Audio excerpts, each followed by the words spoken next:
మీ అమ్మాయి ఏమో మాకు నచ్చిందమ్మా. ఏమ్రా? మీ అబ్బాయి ఫోటోలో కన్నా డైరెక్ట్ కొంచెం నల్లగున్నాడు కానీ ముద్దుగున్నాడండి. సంతోషం. మాకు కూడా ఈ సంబంధం ఇష్టమే. మీ అమ్మాయిని ఇస్తే తోలుకుపోతాం. ఏంటికినా? పిల్లోడు హీట్కి వచ్చినాడు కదమ్మా, అమ్మాయిని పంపిస్తే 4 రోజుల్లో పంపించేస్తాము. నీకు తలకాయ ఉంది అసలు? మేము ఎట్లాంటి వాళ్ళమో తెలుసా మీకు?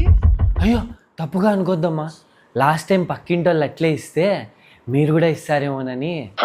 ఏమో మీరు ఇష్టపడి పిలుచుకపోతారు అనుకుంటే 2 రోజులకి 3 రోజులకి అడుగుతారు ఏంది నా మీరు? కానిలేమ్మా, నువ్వు చెప్పినట్టే చేద్దాము. అట్లా అన్నారు, బాగుందినా? మంచి మాట. ఒకసారి అమ్మాయిని పిలుచుకొని వస్తే మా పిల్లోడు కూడా చూస్తాడు. అది ఇంట్లో యాడుంటుందో ఏమో అస్సలు కనపడుతున్నా. కరెక్ట్ టైంకి తినేకి వస్తుంది, మళ్ళీ వెళ్ళిపోతుంది. సైలెంట్, యాడ కనపడు.